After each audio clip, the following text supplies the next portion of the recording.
Good morning, everyone. Welcome to Physics Unveiled. Today, we are going to touch a very important topic of class 11 physics, which is integration. Integration is so important that as we progress in the chapter, you will come to know that so many problems in physics can be solved with the help of integration only. So if you don't have the concept, you will not able to solve those problems. In our previous session, we have touched the various subtopics of mathematical tools for class 11 physics, like graphs and function, sine and cosine rule, and differentiation. So I'll request you kindly go to our playlist and watch the videos. At the same time, I'll put the links of those videos in the description box of this session as well. Okay, so without wasting much time, let us dive into the subject more deeper. As I've told you, this particular topic is equally very important compared to our previous topic that we have discussed. So just following the patterns, we'll start this topic with a problem as well. And the problem that we are going to pick in this particular session is from motion in one dimension, where it has been told that a particle is moving in a straight line and has an acceleration of 3t minus 4 meter per second square. The particle is at 1 meter from origin, a fixed point on the line with a velocity of 2 meter per second. You can see the picture is given. Picture of particle is given here, which is at 1 meter from the origin, and it has started with a velocity of 2 meter per second. So as per the problem statement, we need to find out two things. First of all, we need to find out the time at which the velocity of particle is 0, and second, find the displacement at time t equal to 3. So we are not going to solve this problem right now, because this problem needs the concept of integration to solve. And once I'll get into the concept of integration, I think most of you could solve this problem by yourself as well. Okay, so let us see, before even jumping into the nitty-gritty of the integration, we should understand that why integration is so much important. Actually, as you all know, that integration or the calculus basically invented by Sir Isaac Newton in order to solve various physical phenomena and physical problems. So we need to understand that why this concept came. Okay, I'm just giving you an example. It is not the exact example. For example, there is a building and it has got a parabolic windows, and we need to find out what is the area of glass needed to cover these windows. So in those days, you can understand that what could be the best way to solve this kind of architectural queries, architectural problem, architectural issues. What could be the possible solution used to be before them? So we'll just start the chapter with this kind of problem statement only, so that you can understand the importance of integration, and then we'll actually dive into the process of integration and the actual concept that we need to know for class level. Okay. So I have taken the curve of window as y equal to 1 minus x square, and as you see that I want to fix the glass plate in from 0.5 to x equal to 1. Okay, so how we are going to deal with this problem, we'll see as the course progresses. Right now, do not take any kind of tension. Okay, it will be very easy to solve this. So let's start.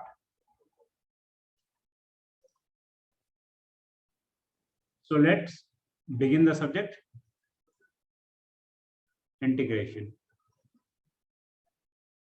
Integration बोलते ही आपके दिमाग में जो तीन बातें आ रही होगी, वो आ रही होगी टू ऐड करो, शायद इंटीग्रेट करने का मतलब ऐड करना होता होगा, शायद ज्वाइन करना होता होगा, या शायद असेंबल करना होता होगा. आपकी ये तीनों सोच अगर आ रही है तो यू आर 100% राइट और on a right track. That integration का मतलब यही होता है, to add, to join, to assemble.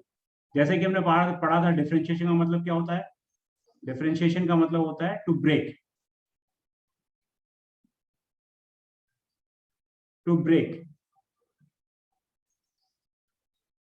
into small things. तो इंटीग्रेशन जो है उसी का रिवर्स पार्ट है. Integration is reverse of differentiation. इस टॉपिक में मैं डिफरेंशिएशन में बहुत सारे ऐसे कॉन्सेप्ट को पिकअप करूंगा, लेकिन मैं उसको एक्सप्लेन नहीं कर पाऊंगा, क्योंकि अगर मैं उसको एक्सप्लेन करने लगूंगा तो इंटीग्रेशन एक्सप्लेन नहीं कर पाऊंगा। तो so I request you to kindly watch the video on differentiation from our playlist और the link from the description box. For example, हमने जिसे पढ़ा था, एक एनालॉजी हम देख लेते हैं पहले कि उसको अंडरस्टैंड करना थोड़ा इजी होगा कि इंटीग्रेशन आया कैसे। फॉर एग्जाम्पल, ये हमारा पिगी बैंक है और मेरा ये क्वेश्चन है आपसे कि what is the amount in it, what is the amount in it, कितना अमाउंट है। आपका आंसर अगर आता है मान लीजिए 40 रुपीज, तो मेरा नेक्स्ट क्वेश्चन होगा व्हाट आर द डिनोमिनेशन, कितने कितने के पैसे डले हुए हैं इसके अंदर में। तो आप मान लीजिए मुझे बताते हैं कि 10 रुपीज के 2 नोट है, ठीक है, 5 रुपीज का 1 नोट है और 1 रुपीज कॉइन है 15। अगर इन सबको मैं ऐड करूं तो ऐड करने का प्रोसेस कुछ ऐसा होगा, 10 इंटू 2, 5 इंटू 1 एंड 1 इंटू 15। इन सभी को अगर ऐड करूं तो ये 40 रुपीज बन जाएंगे। तो बेसिकली आपने इन छोटे छोटे स्मॉल क्वांटिटी को ऐड किया, you add this small quantity, you added this small quantity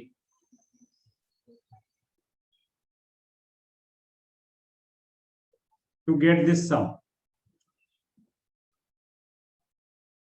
to get the final sum. तो इंटीग्रेशन बेसिकली यही है। इंटीग्रेशन का मतलब क्या होता है, समेशन ऑफ स्मॉल क्वांटिटी। आप स्मॉल स्मॉल क्वांटिटी को जोड़िए और उसके बाद एक बिग क्वांटिटी बन जाएगी। तो ये जो है, ये आपका सिग्मा का साइन है, symbol of sigma, symbol of sigma और सम। तो sum of small quantity, the process is called integration. This entire process is called integration.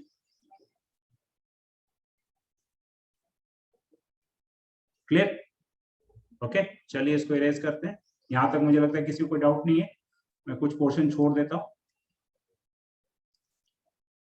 ये इंटीग्रेशन जो समेशन वाला पोर्शन छोड़ देता हूं, ये हमें वापस से काम आएगा। पिगी बैंक वाला एग्जांपल में कोई डाउट है? पिगी बैंक वाला एग्जांपल ये बताता है कि एक छोटा सा क्वांटिटी है, एक बड़ी सी क्वांटिटी 40 रुपीज को मैंने उसके छोटे छोटे स्मॉल स्मॉल क्वांटिटी में मैंने डिवाइड करके रखा था, और जब मैंने सब कुछ सम किया तो बड़ी क्वांटिटी 40 रुपीज मिल गई मुझे। तो ये छोटी छोटी क्वांटिटी के सम अप को मैं क्या कह रहा हूँ, इंटीग्रेशन कह रहा हूँ। अब इंटीग्रेशन को हम दिखाते कैसे हैं? तो मैंने क्या कहा, इंटीग्रेशन का मतलब क्या होता है, फिर से हम समझते हैं। इंटीग्रेशन का मतलब होता है सम करना, टू डू सम। ओके, सम का पहला लेटर क्या है, एस। तो नोटेशन क्या होगा, नोटेशन ऑफ इंटीग्रेशन कैसे लिखते हैं, नोटेशन ऑफ इंटीग्रेशन लिखते हैं by a big S symbol. Okay, this is the symbol of a notation of integration. इसमें मैंने क्या डाला था, एक स्मॉल क्वांटिटी। तो ये पूरा प्रोसेस जो हो गया वो इंटीग्रेशन हो गया। फॉर एग्जांपल, अगर मैं y इक्वल टू लिखता हूं एक्स स्क्वायर, इसका डिफरेंशिएशन क्या होगा, 2x।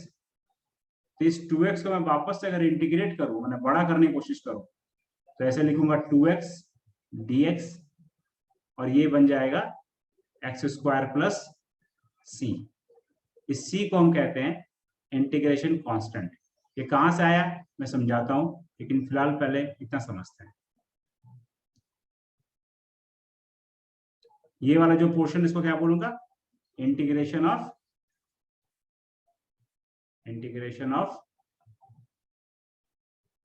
2x।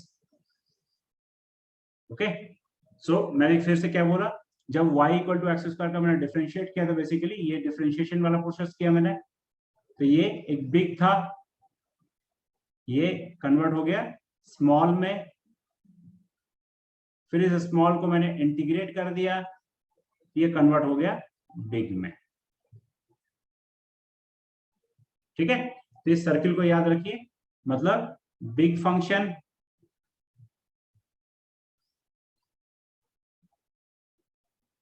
Differentiate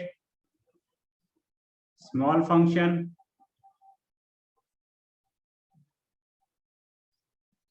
integrate again big function. Okay, तो ये वाला चीज जो है ये आपके लिए बहुत इंपॉर्टेंट है। ये एक बड़े फंक्शन को जब छोटा करना हो तो हम डिफरेंशिएट करते हैं, उस फंक्शन को वापस से बड़ा करना हो तो हम इंटीग्रेट करते हैं। ठीक है,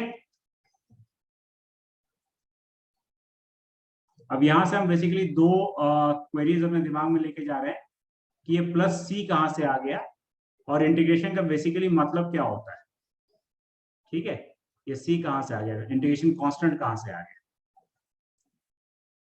अंडरस्टैंड करते हैं।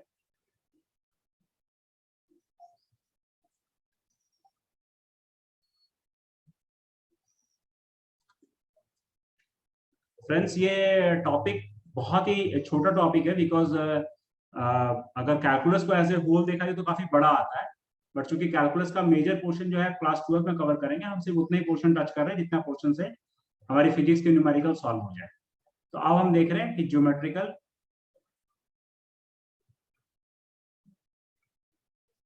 और ग्राफिकल मीनिंग। जैसे हमने अगर मान लो कि y और x का एक कर्व बताया था, मान लीजिए एक कर्व है y x का कर्व। ओके, तो इस y x का कर्व में अगर मान लीजिए p पॉइंट है, इस p पॉइंट पे एक अगर हम टेंजेंट ड्रॉ कर दें, दिस इज अ टेंजेंट, ये टेंजेंट का स्लोप है, ये स्लोप ऑफ टेंजेंट, तो इसको हम बेसिकली क्या बोलते थे, dy बाई dx। तो dy बाई dx का क्या मतलब होता, slope of tangent to a curve at a point. Okay, for example y equal to x square है, अगर इसका dy बाई dx करें तो क्या हो जाएगा, 2x। If x equal to 2 पे निकालना हो स्लोप, तो हम करते थे dy by dx at x equal to 2 equal to 2 into 2 that is 4, ये आता था। ओके, अभी इस चीज को समझिए कि जो 2x आ गया, मतलब मैंने एक बड़े से बिग फंक्शन को स्मॉल फंक्शन में मैंने कन्वर्ट कर दिया, स्मॉल फंक्शन में कन्वर्ट कर दिया। मान लीजिए ये फंक्शन जो है, ये फंक्शन बन गया g, suppose this function is g। तो अगर g और x का ग्राफ ड्रॉ करूं तो क्या हो जाएगा, इधर मान लीजिए g है, इधर x है। ठीक है, तो g और x का ग्राफ अगर ड्रॉ करूंगा, मान लीजिए g इक्वल टू 2x है, तो ये ग्राफ ऐसे होगा। ठीक है, अगर इसको आप देखिए कि ये g इक्वल टू 2x है मान लीजिए, तो g इक्वल टू 2x मतलब x की वैल्यू अगर 0 रखेंगे तो g की वैल्यू 0 होगी, x की 1 रखेंगे तो g की 2x होगी, x की 2 रखेंगे तो g की 4x होगी, सॉरी 2x नहीं, ओके 1 2 इस तरह के 0 0 होगा, 1 2 होगा, ऐसे होगा। अगर मुझे कोई बोलता है find the area under g equal to 2x from 0 to x, क्या कह रहा है, find the area under g equal to 2x graph from 0 to x। तो ये मेरा 0 पॉइंट है, suppose this point is x, यहां से आ रहा है, तो अगर ये पॉइंट अगर x है तो ये वाला पॉइंट, ये वाला कितना हो जाएगा, ये हो जाएगा x, और g की वैल्यू कितना हो जाएगा 2x, मतलब हाइट इसकी 2x हो जाएगी। तो ये क्या बन जा रहा है, ट्राइंगल बन जा रहा है। तो ये इस कर्व का एरिया होगा, कर्व के नीचे का एरिया 0 टू x में। तो इस ट्राइंगल का एरिया क्या हो जाएगा, half into base into height equal to x square. अब ये एक्स स्क्वायर था क्या, एक्स स्क्वायर मेरा y था। तो basically integration is nothing, integration is area under A curve.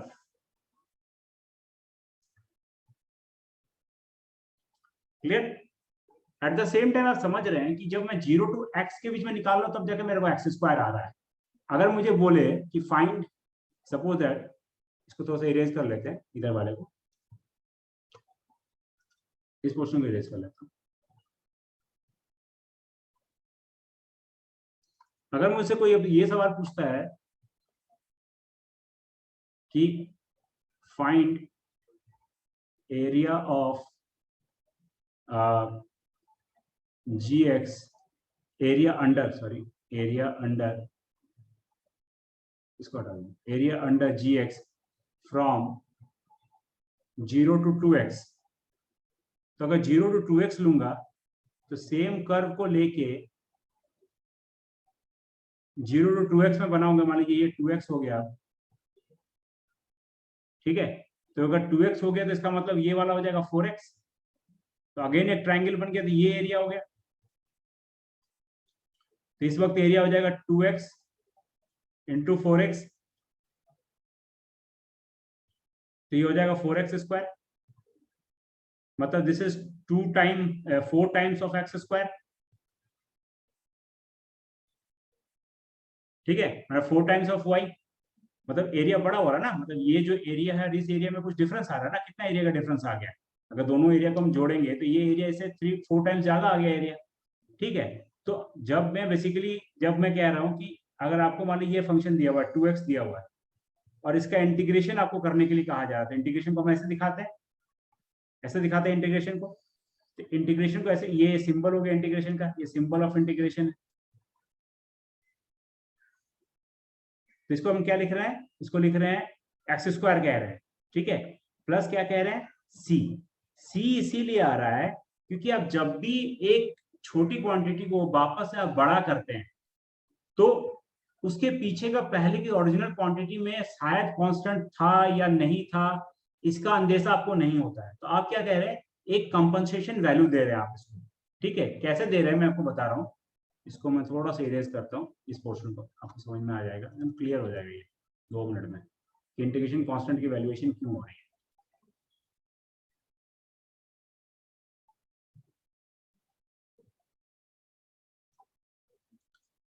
मान लीजिए फंक्शन है y equal to x square, differentiation क्या होगा, 2x। दूसरा फंक्शन ले लिया एक्स स्क्वायर प्लस 2, इसका डिफरेंशिएशन क्या होगा, अगेन 2x प्लस 0, क्योंकि कांस्टेंट का 0 होता है। मान लीजिए एक्स स्क्वायर माइनस 3, डिफरेंशिएशन क्या होगा, 2x माइनस 0। तो ये देखिए कि कोई भी फंक्शन रहे, ये y रहे या इस तरह का रहे या इस तरह, सबका डिफरेंशिएशन यही आ रहा है। तो इन सभी को अगर मैं इंटीग्रेट करूं तो इस टाइम में तो ये आ गया, इस टाइम में फिर ये आना चाहिए, इस टाइम में ये आना चाहिए। इसीलिए जब भी मैं 2x को कर रहा हूं इंटीग्रेट, तो मैं क्या कह रहा हूं कि मुझे नहीं पता कि ओरिजिनल फंक्शन का में कोई कांस्टेंट था या नहीं था। तो इसीलिए मैं क्या कह रहा हूं कि मैं लिख देता हूं एक्स स्क्वायर प्लस सी। तो this c is basically compensating the value of constant in original function, compensating the value of constant in original function। Okay, इसीलिए मैं यहां c जोड़ रहा हूं। c कहां नहीं जोड़ेंगे ये मैं बाद में देखूंगा। ठीक है, क्लियर है यहां तक। तो यहां तक हमने ये पढ़ा कि इंटीग्रेशन का मतलब होता है सम, कोई भी छोटी क्वांटिटी को बड़ा क्वांटिटी करना। इंटीग्रेशन का ज्योमेट्रिकल मतलब होता है एरिया अंडर कर्व। इंटीग्रेशन में हम एक इंटीग्रेशन कांस्टेंट इसलिए जोड़ते हैं क्योंकि ताकि वो ओरिजिनल फंक्शन के कांस्टेंट वैल्यू को कंपनसेट कर सके। क्लियर है? यहाँ तक किसी भी तरह का कोई डाउट नहीं है? अगर डाउट हो तो आप इस वीडियो को यहाँ पे पॉज कर लें and try to view it कि किस पोर्शन में डाउट रह गया। If any kind of doubt please you can get back to us through our comment box or the mail which we have given in our description box as well. Okay. अब हम थोड़ा सा समझने की कोशिश करते हैं कि ये इंटीग्रेशन में जो हम बार बार कह रहे हैं कि ज्योमेट्रिकल मतलब इसका एरिया अंडर कर्व, ये कहाँ से आया? ये बेसिकली क्या ऐसे उठा के ला दिया गया या उसका मतलब भी है?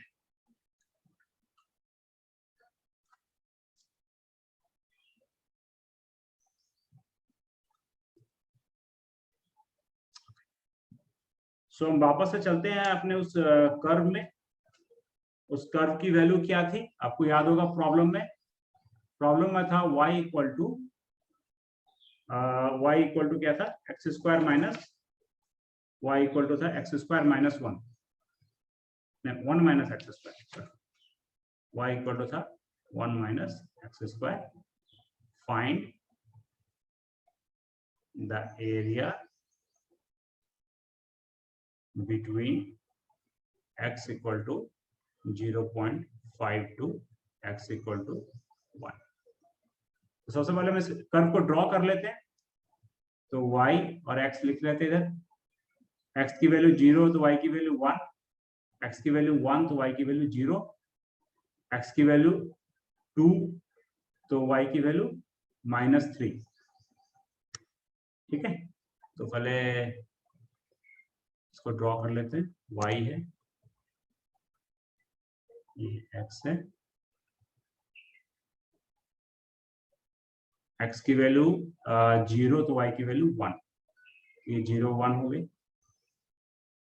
x की वैल्यू 1 तो y की वैल्यू 0, मान लीजिए ये हो गया।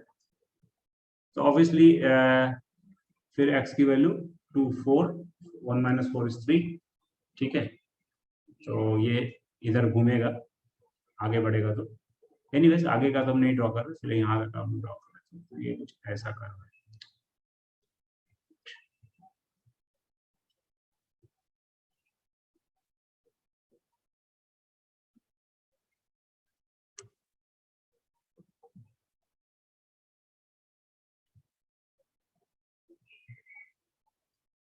ठीक है, अगर x की वैल्यू -1 ले ले तो एक उधर भी ले लेते, -1 तक समझ में आए।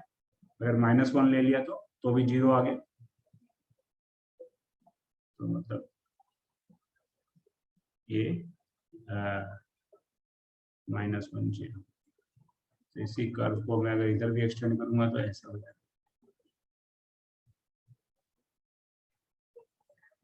ठीक, तो ये और नीचे भी जाएगा, ऐसा नहीं कि यहीं पर रुक जाएगा। फिलहाल मैंने ऐसे ड्रॉ कर लिया। ओके, अब मुझसे क्या कहा जा रहा है? Find the area under curve between x equal to 0.5 to 1। मान लीजिए 0.5 है, इसको ड्रॉ कर लेते हैं। तो मेरे को ये एरिया बेसिकली निकालने के लिए कहा गया है। ये एरिया निकालने के लिए कहा गया है। अब ये एरिया हम कैसे निकाल सकते हैं, हम देखते हैं पहले। तो देखिए, पहले जो मेथड था उस मेथड में एक बहुत ही इंपॉर्टेंट मेथड था, उसको हम लोग कहते हैं एप्रोक्सीमेशन मेथड। इंटीग्रेशन से पहले ही आ रखा था एप्रोक्सीमेशन मेथड। एप्रोक्सीमेशन मेथड में क्या है? जैसे हमने डिफरेंशिएशन में बताया था कि डेल एक्स क्वांटिटी ऐड करते हैं। ठीक है, उसी तरह इंटीग्रेशन में भी जब भी हम एरिया अंडर कर्व निकालते थे तो बेसिकली क्या करते थे कि कर्व के अंदर में छोटे छोटे छोटे रेक्टेंगल्स बनाते थे। ठीक है, तो एप्रोक्सीमेट मेथड को हम लोग कैसे इस्तेमाल करेंगे, ठीक है, पहले वो देखते हैं। तो इन दिस मेथड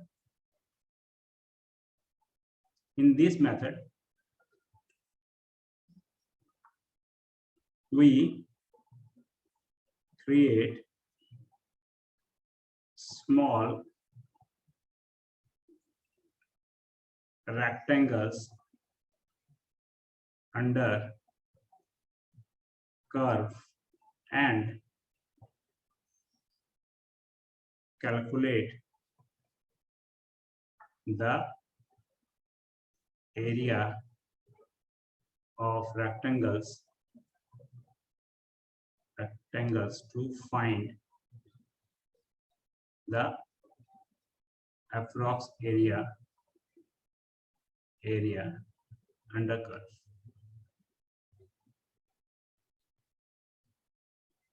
ठीक है, समझने की कोशिश करें क्या बोल रही है। चलिए थोड़ा सा इसको इस शेडेड पोर्शन को हटा दें ताकि हमको, अब मुझे ये क्या कह रहा है, ये कह रहा है कि एप्रोक्सीमेशन मेथड में क्या होता था कि आप स्मॉल स्मॉल रेक्टेंगल बनाते थे कर्व के अंदर में, और उस सारे के सारे रेक्टेंगल्स के एरिया को आप जोड़ते थे, तो आपका क्या बन जाता था, आपका एरिया निकल जाता था। तो चलिए हम पहले रेक्टेंगल ड्रॉ करते हैं। मान लीजिए कि यहाँ से यहाँ तक हमको रेक्टेंगल ड्रॉ, अब मान लीजिए कितना रेक्टेंगल ड्रॉ करना नहीं करना बाद की बात है, फिलहाल हमसे क्या कहा गया है, रेक्टेंगल ड्रॉ करना। तो रेक्टेंगल का मतलब मालूम ही है कि लेंथ एंड ब्रेथ होता है। तो चलिए एक पॉइंट ये है, एक पॉइंट ये ले लिया मैंने, एक रेक्टेंगल ड्रॉ कर लिया, ठीक है। फिर एक ये ले लिया, ये ले लिया, ये दूसरा रेक्टेंगल ड्रॉ कर लिया, फिर एक ये ले लिया, ये ले लिया, तीसरा रेक्टेंगल ड्रॉ कर लिया, फिर एक ये ले लिया और ये ले लिया, चौथा रेक्टेंगल ड्रॉ कर लिया, फिर एक ये ले लिया, ये ले लिया, पांचवा रेक्टेंगल ड्रॉ कर लिया, मतलब ये पहुंच गया। तो आप देख रहे हैं कि 0.5 से लेके मैंने 1 तक के बीच में मैंने 1 2 3 4 एंड 5 रेक्टेंगल ड्रॉ किए, ठीक है। तीन सब, मान लीजिए कि इस रेक्टेंगल की एरिया A1 है, इसकी एरिया A2 है, इसकी एरिया A3 है, इसकी एरिया A4 है, और इसकी एरिया अगर A5 है, तो ये क्या है, अप्रोक्सीमेशन मेथड ये कह रहा है कि graph area under graph is almost equivalent to A1 plus A2 plus A3 plus dot dot A5 तक का। तो क्या ये बराबर होगा? आपको देख के लग रहा है बराबर होगा? क्योंकि देखिए अगर आप गौर करें तो यहाँ सब में कुछ ना कुछ एरिया वेस्ट हो रहा है। ये एरिया कर्व का एरिया है ही नहीं, ये एरिया बाहर आ गया है, ठीक है, ये सब एरिया बाहर आ गया है। तो मतलब ये एरिया जितना भी जो एक्सटेंडेड एरियाज हैं, ये वाले, ये वाले, ये वाले, ये सारे सारे वेस्ट एरिया हैं,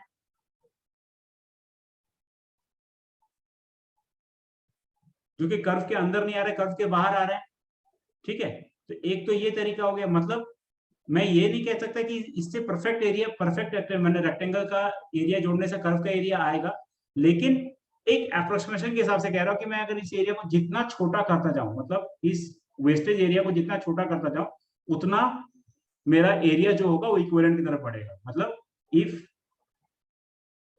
we can reduce the wastage area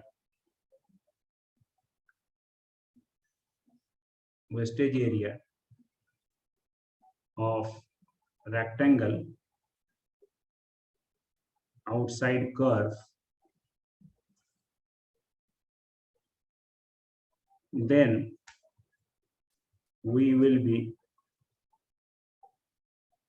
more closer to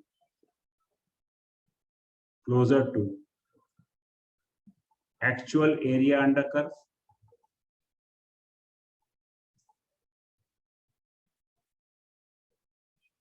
समझते हैं इसको? अभी तक मैंने 5 रेक्टेंगल बनाया था, अब इसको थोड़ा सा इरेज करता हूं यहाँ पे।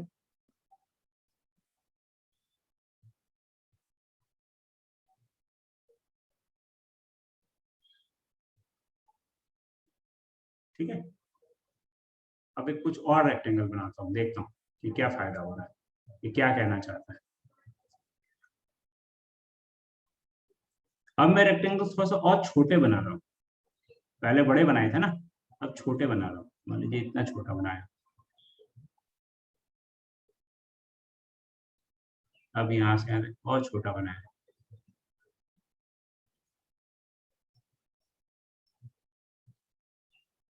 अब और छोटा बनाया,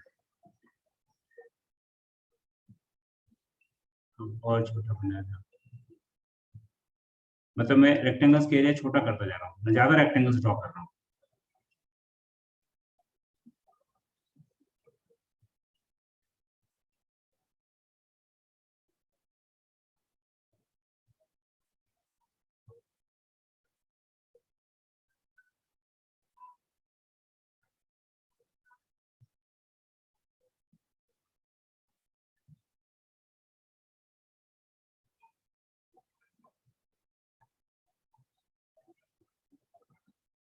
तो अभी देखिए मैंने नंबर ऑफ रेक्टेंगल्स जो है बढ़ा दिए। पहले ओनली 5 रेक्टेंगल्स ड्रॉ किए थे, तब वेस्टेज एरिया ज्यादा आ रहा था। अभी वेस्टेज एरिया क्या हो गया, देखिए इस कर्व में वेस्टेज एरिया क्या हो गया, ये जो वेस्टेज एरिया बाहर आ रखा है वो कम हो गया, वेस्टेज एरिया रिड्यूस्ड। सो इसका मतलब क्या कह रहा हूं कि इफ, इसका मतलब ये जो बात है कि if we reduces the wastage area of rectangle outside the curve, then will be more closer to the actual area। का मतलब क्या हो गया, इसका मतलब हो गया we should increase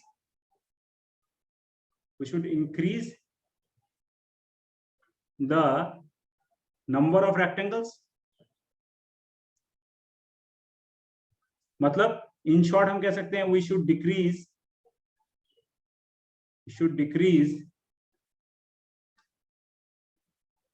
the width of rectangle।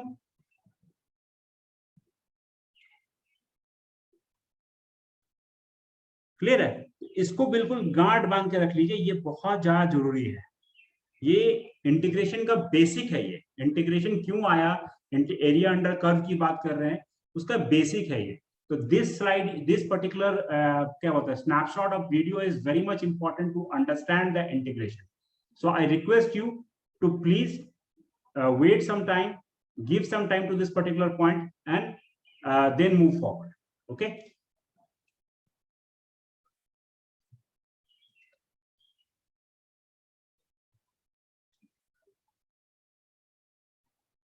अब हम लोग वापस उस प्रॉब्लम पे आते हैं। ठीक है, कि इस प्रॉब्लम पे इसके थ्रू से कैलकुलेट करेंगे तो क्या फर्क पड़ेगा।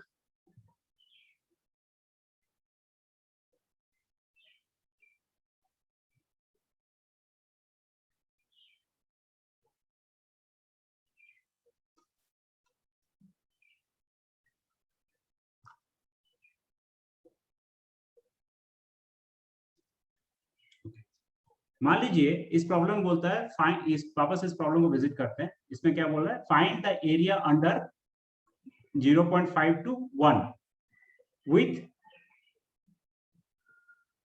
5 रेक्टेंगल्स। मान लीजिए मैं एक बोलता है 5 रेक्टेंगल ड्रॉ करो और एरिया निकालो। तो अगर 5 रेक्टेंगल ड्रॉ करना है तो मुझे पहले क्या निकालना पड़ेगा, विड्थ ऑफ रेक्टेंगल।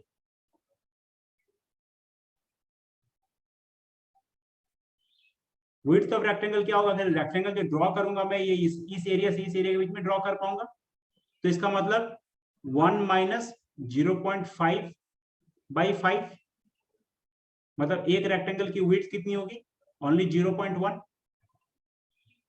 कोई डाउट है, मतलब मुझे इंटरवल जो लेना पड़ेगा हर एक रेक्टेंगल का वो 0.1 का इंटरवल लेना पड़ेगा। अब एक नंबर लाइन सिस्टम ड्रॉ करते हैं, समझते हैं कि नंबर लाइन सिस्टम में क्या हो रहा है। ये जो लाइन है इसको समझने की कोशिश कीजिएगा।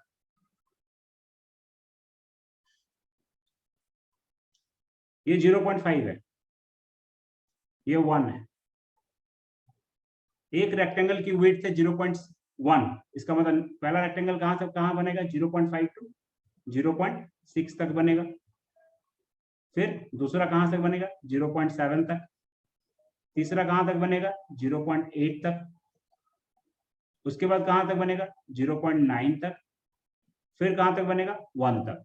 तो कितने रेक्टेंगल बन गए, 1 2 3 4 एंड 5। ठीक है, अब रेक्टेंगल का एरिया क्या होता है, area of rectangle is breadth into height. तो ब्रेथ तो निकल गया 0.1। अब देखिए हाइट निकालने के लिए मेरे पास क्या क्या ऑप्शन है। हाइट, मान लीजिए मैं एक रेक्टेंगल यहां ड्रॉ कर रहा हूं, सिर्फ समझने के लिए देखिए। हाँ, एक रेक्टेंगल ड्रॉ कर रहा हूं, 0.5 से 0.6 तक गया। अब इसको थोड़ा सा एनलार्ज व्यू ले लेते हैं।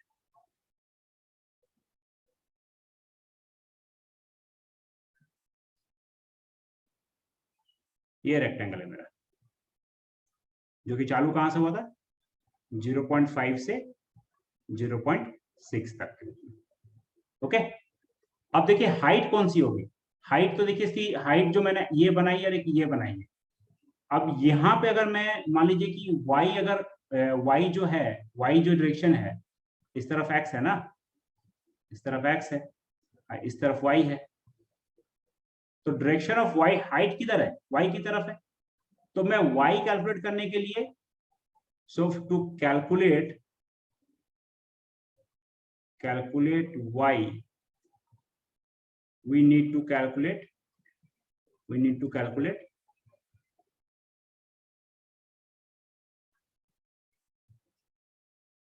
y, sorry, to calculate height we need to calculate y। अब y इक्वल टू क्या है फॉर्मूला, 1 माइनस एक्स स्क्वायर। अब x की कौन सी वैल्यू ले, मैं ये वैल्यू भी ले सकता हूं, आप कहेंगे ये वैल्यू भी ले सकता हूं। अगर मैं x की वैल्यू 0.5 लेता हूं तो हाइट क्या होगी, हाइट होगी 1 माइनस 0.5 का होल स्क्वायर, मतलब 0.75। और मैं अगर x की वैल्यू 0.6 लेता हूं तो y की वैल्यू क्या होगी, 1 माइनस 0.6 का होल स्क्वायर, मतलब 3600, 0.64। ओके, आप में से तो कोई ये भी कह सकता है कि सर मैं यही दोनों वैल्यू क्यों लूं, मैं इन दोनों का मिड वैल्यू ले लेता हूं, मतलब 0.55 ले लेता हूं। ठीक है, ये भी आप ले सकते हो, मतलब इससे भी एक रेक्टेंगल ड्रॉ कर सकते हो, ये इस हाइट पे। तो इसका मतलब मैं ये बोल रहा हूं कि x की मेरी पॉसिबल वैल्यू क्या क्या है। तो पॉसिबल वैल्यू ऑफ x जो हो सकता है, वैल्यू ऑफ x जो हो सकता है वो हो सकता है, लेफ्ट में लिया, सबसे लेफ्ट में लिया तो 0.5, मिड में लिया तो 0.55, और राइट में लिया तो 0.6। समझ में आ रही है। तो इन तीनों के लिए जो वैल्यू होगी y की वो डिफरेंट डिफरेंट होगी। मतलब 3 तरह के रेक्टेंगल बनेंगे, इसके लिए अलग रेक्टेंगल का हाइट होगा, इसके लिए अलग रेक्टेंगल का हाइट होगा, इसके लिए अलग रेक्टेंगल का हाइट होगा। तो 3 तरह के एरियाज निकलेंगे। ठीक है, तो अब इसको थोड़ा सा और थोड़ा सा इसको एलिंगेट करते हैं, इसको समझने के लिए। इसमें बहुत क्लियर हो जाएगा, हमारा पूरा कॉन्सेप्ट ही क्लियर है इसमें, क्योंकि हम ज्यादा सॉल्व नहीं करेंगे। इसको सॉल्व करना तो कुछ आसान है, सॉल्व करना तो उतना मुश्किल नहीं है ना, क्योंकि सॉल्व करना तो बहुत आसान है, कॉन्सेप्ट समझना खाली है। न्यूमेरिकल सॉल्व करने में कॉन्सेप्ट करेंगे। अब देखिए वापस से मैं इसको लेफ्ट राइट को समझने की कोशिश करता हूँ, इसको बड़ा कर लेता हूँ। ये कितना था, 0.5, ये 0.6, ये 0.7, ये 0.8, ये 0.9 और ये 1। अगर x की वैल्यू आप लेफ्ट साइड बना लीजिए, मतलब यहां से रेक्टेंगल ड्रॉ करना चालू कीजिए, ऐसा। कितने रेक्टेंगल बने, 1 2 3 4 5।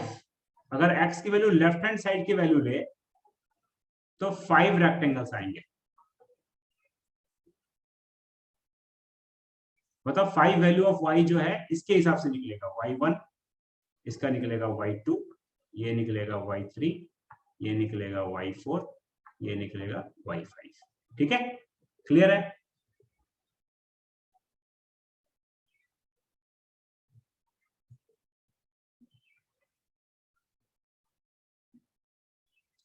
कोई कहता है कि नहीं मैं वहां से x की वैल्यू नहीं लूंगा, क्योंकि हम क्या पढ़ रहे हैं, हम तो पढ़ रहे हैं लॉ ऑफ अप्रोक्सीमेशन ना। तो हर इंसान की अप्रोक्सीमेट वैल्यू अलग अलग हो सकती है, उसका अप्रोक्सीमेशन चूज करने का तरीका अलग अलग हो सकता है, तो मैं उसके हिसाब से कर रहा हूँ। तो ये मान लीजिए 0.5 था, अगेन कर रहा हूँ, ये 0.6 था, ये 0.7 था, ये 0.8 था, ये 0.9 था, ये 1 था। कोई बोलता नहीं मैं वहां से नहीं लूंगा, मैं 0.6 से कैलकुलेट करना चालू करूंगा। ठीक है, मतलब x equal to right hand side से ले रहा है, मतलब ट्राइंगल, वो रेक्टेंगल ऐसे ड्रॉ कर रहा है, ऐसे, ओके, ऐसे से ड्रॉ कर रहा है, 2 3 4 5 ऐसा ड्रॉ करना चालू कर रहा है। ठीक है, तो यहाँ पर जो रेक्टेंगल्स अगर ऐसे ड्रॉ करेगा तो 0.6 पे एक होगा, एक 0.7 पे होगा, एक 0.8 पे होगा, एक 0.9 पे होगा, राइट। तो इसमें कितने रेक्टेंगल देखिए, अब अगर हम इसको ड्रॉ करते हैं थोड़ा सा राइट हैंड साइड से लेते हैं, तो ये वाला वैल्यू तो छूट ही जाएगा, या एक वैल्यू कोई ना कोई छूट जाएगा। जब मैं इधर से इधर बढ़ रहा था ऐसे रेक्टेंगल्स बन रहे थे, इधर से जा रहा था ऐसे ऐसे बन रहा था। तो इसको मैं यहाँ ड्रॉ करता हूँ, समझ में आएगा आपको कर्व के हिसाब से।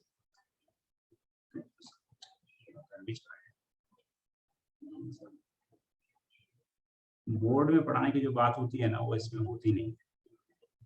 तो पहला मैंने लिया 0.5, फिर 0.6, 0.7, 0.8, 0.9। अच्छा, इसको एक काम करते हैं, इसको ना स्लाइड में जो हमने ऑलरेडी ड्रॉ करके रखा था उसके हिसाब से चलते हैं, वो ज्यादा इजी पड़ेगा, है ना, क्योंकि मुझे कितना भी ड्रॉ करूँ उतना शार्प ड्राइंग तो नहीं कर पाऊंगा। ओके, तो let's go back to the slide. अब देखिए,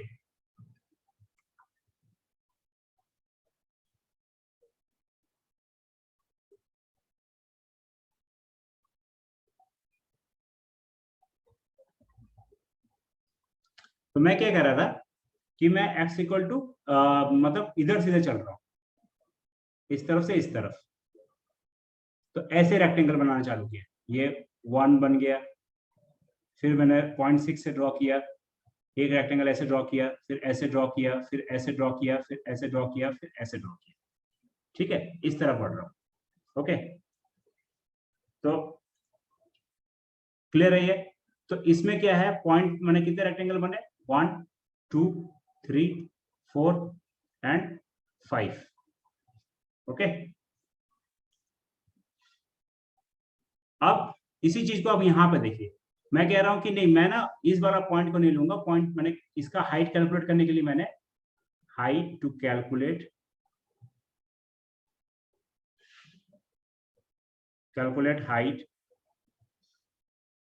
height taken left hand values.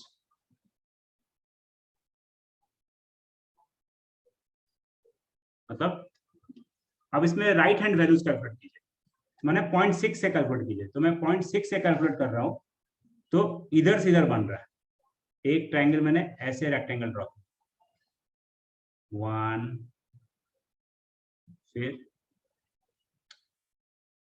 2, फिर 3 एंड फिर 4। इसमें मैंने क्या लिया कि टू कैलकुलेट हाइट,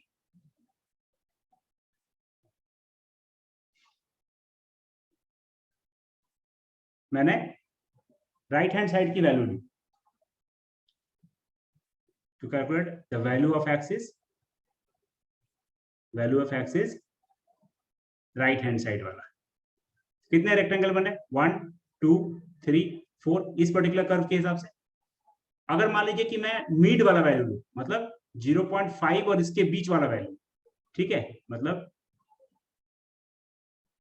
0.5 एंड 0.6 के बीच का वैल्यू जो है 0.55, यहां से रेक्टेंगल ड्रॉ करूं, फिर 0.6 और 0.7 के बीच में जो है 0.65 है इसके बीच में, और फिर 0.8 है, 0.75 से ड्रॉ करूं।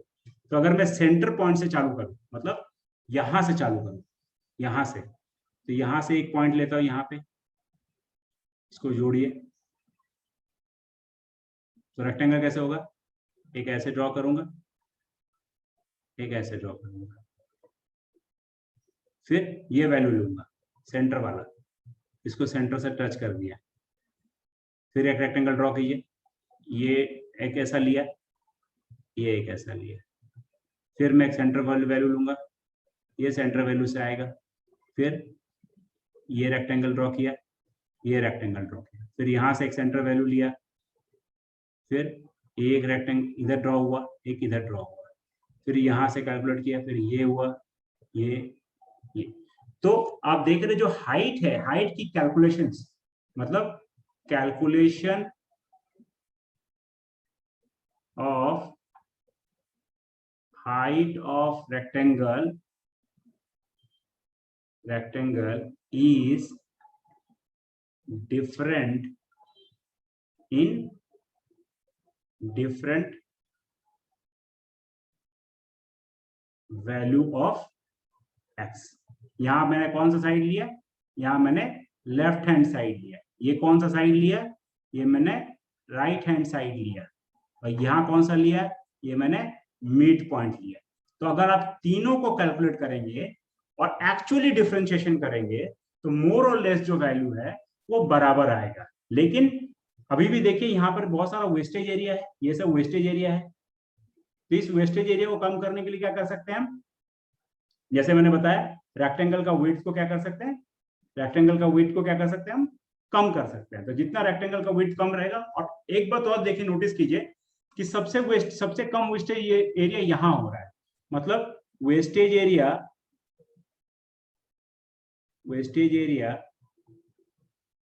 In mid point approximation value in midpoint method is lesser than right and left।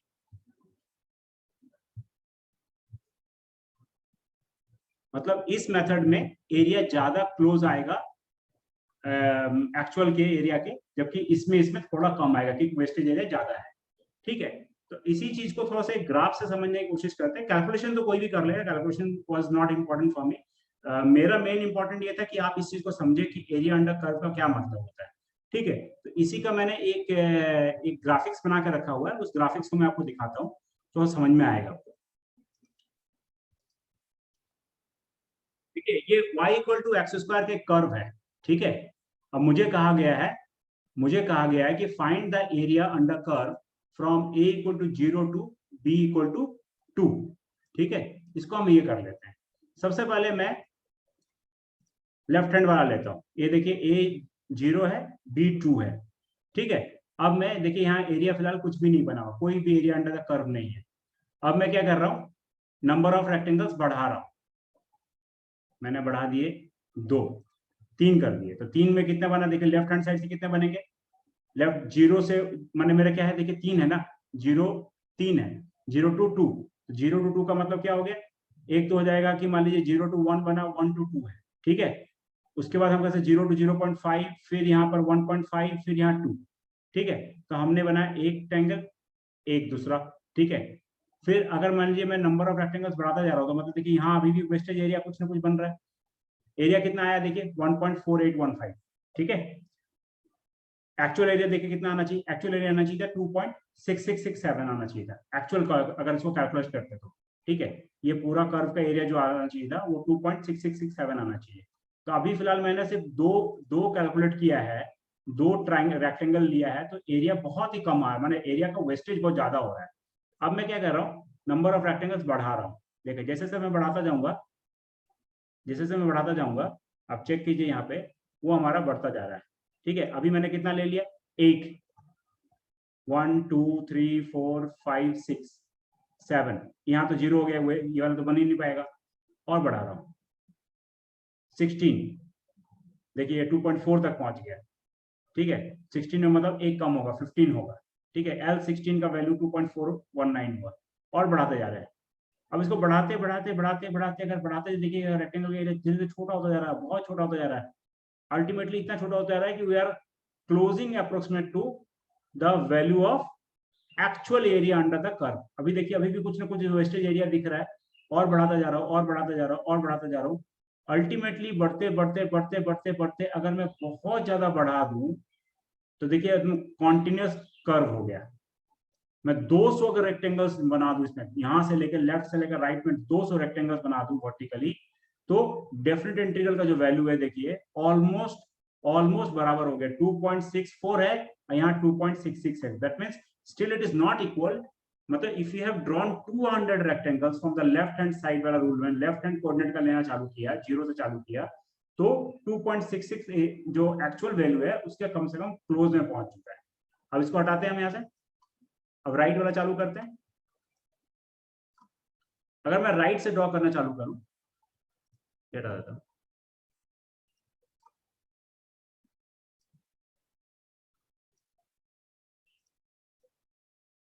अगर मैं राइट से चालू करूं और बढ़ाना चाहिए, राइट से लिया तो पूरा एरिया आ गया, एक रेक्टेंगल बना, इधर से इधर एक ही रेक्टेंगल बना, ज्यादा एरिया आ गया, ठीक है, 8 हो रहा है, एरिया तो ज्यादा बड़ा है, यहाँ कम है। अब मैं बढ़ाना चालू कर रहा हूँ, ठीक है, कम हो गया थोड़ा सा, ठीक है, और बढ़ा रहा हूँ, कम हो गया, एरिया अंडर द कर्व की तरफ पहुंच रहा है, अभी भी 3 है, ज्यादा है, और बढ़ा रहा हूँ, ठीक है, और बढ़ा रहा हूँ। देखिए जैसे जैसे ये भी बढ़ता जाएगा, ये भी बढ़ता जाएगा, और धीरे धीरे हम इसको बढ़ाते बढ़ाते अगर बहुत ज्यादा बढ़ा दें और मान लीजिए वही 200 तक पहुंचा दें, तो देखिए इसकी भी वैल्यूएशन जो है 2.68 तक है, जो कि उसमें पहले कम थी, इसमें थोड़ी ज्यादा हो गई, ठीक है। मतलब मैंने अभी आपको दिखाया था, अपने पिछले जहां पर हमने कैलकुलेशन किया था कि वेस्टेज एरिया जो लेफ्ट हैंड राइट कैलकुलेशन में क्या हो रहा है, थोड़ा ज्यादा होता है, ठीक है। तो मतलब भले ये क्लोज पहुंच रहा है, लेकिन अभी भी जो देखिए R200 की वैल्यू जो है 2.68 के आसपास पहुंचे, जबकि ये एग्जैक्ट वैल्यू 2.666 के आसपास होनी चाहिए, मतलब थोड़ा ज्यादा है, ठीक है। अब इसको हम वापस से मिड पॉइंट पे करते हैं, मिड पॉइंट। तो देखिए मिड पॉइंट में लिया तो यहाँ 1 से चालू हुआ, तो 1 से चालू हुआ तो रेक्टेंगल ऐसे ऐसे बना दिया, तो 2 हो गया एरिया। अब इसको बढ़ाना चालू करते थे, ठीक है, सबके मिड पॉइंट से लेना चालू किया, अभी भी ज्यादा है, 2.5 है, लेकिन इतने कम में ही देखिए इसका चालू हो गया रिड्यूस हो, एरिया देखिए कितना रिड्यूस होना चालू हो गया, मतलब उन दोनों से वेस्टेज कितना कम है, left and right and point से वेस्टेज कितना कम है। इसको मैं अगर 200 तक पहुंचा दूं, तो देखिए this is approximately now 2.666 and this is 2.667. So this proves that when we take the approach of midpoint calculation, then the area of wastage is always less, and whatever the graph, whatever the area will find, will be the exactly find out by the calculating using integration. Okay, so this is the advantage of integration. So whenever I will say integration is nothing but the area under the curve, so this is the graphical representations through which you can prove it, that if the sufficient number of rectangles are made in such a way that they are extremely small in width, then they will approximately fill the entire area under the curve. Okay, but there are 3 approaches for it. First is the left hand approach, second is right hand approach, and third is midpoint approach. In left hand and right hand approach, still there will be some wastage area, no matter however you reduce the area, width of the rectangle. But in case of midpoint, it will be approximately equal to the actual area under the curve. So I hope this is clear.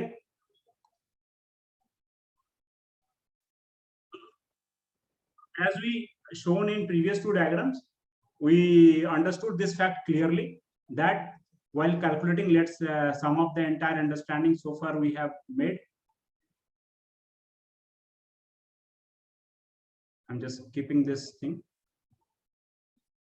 as it is. So approximation method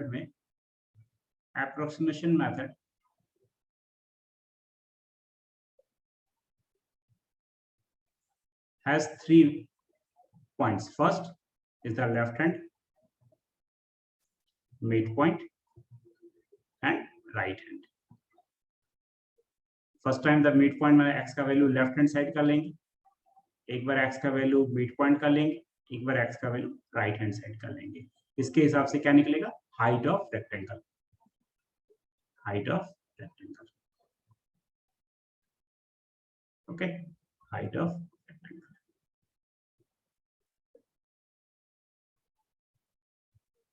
सो सबसे accurate method कौन सा निकला, सबसे accurate method निकला मेरा mid point calculation. So you this should not be forgetted at any time. Okay, so this is the basis of the integration that we need to understand. Whenever I'll say integration is the area under the curve, then you should understand that why it is the area under the curve. I think now there are certain rules of integrations, and that is very simple. So we'll discuss that integration, that is integration kind, types of integrations and everything. And then we'll just move into the actual calculation.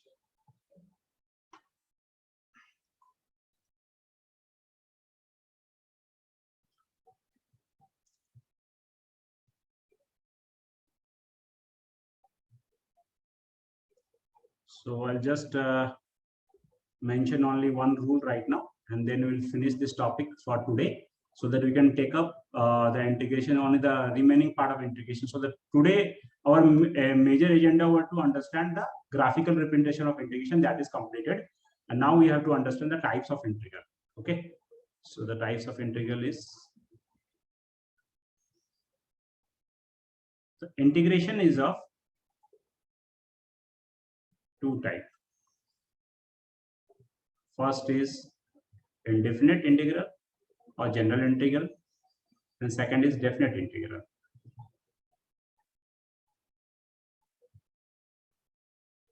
Integration gives you area under curve. Suppose this is a curve fx. Okay. And I have been told to find out the area under this curve. And this curve is going on like this. Okay, this is the curve. If I'm just calculating the area of this curve up to here, okay, from suppose x equal to a to x equal to b.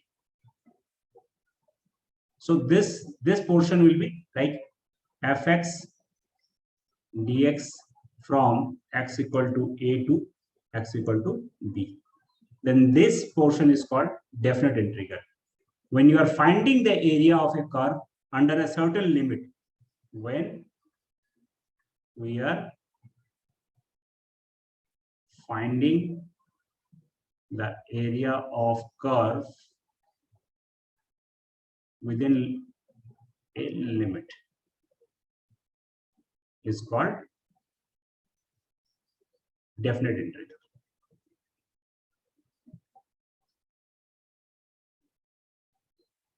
Suppose 1 to 2, 2x dx to be calculated.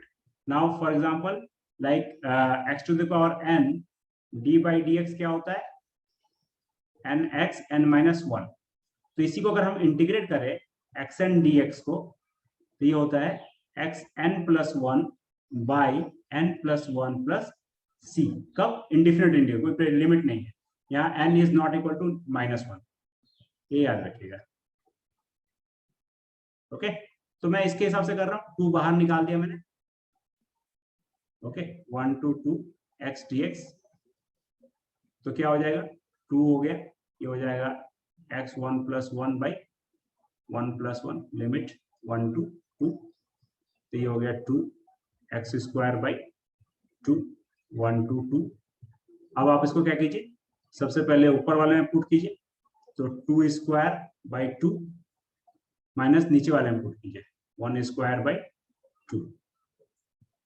ठीक है, तो 2 2 common हो गया, ये हो गया 4 minus 1 by 2. ठीक है, तो हो गया 3. जबकि यहाँ पे क्या आ रहा था, यहाँ पर आ रहा था 2x plus c. देखिए यहाँ पर c was absent. So definite integral में क्या होता है, there is no integration constant.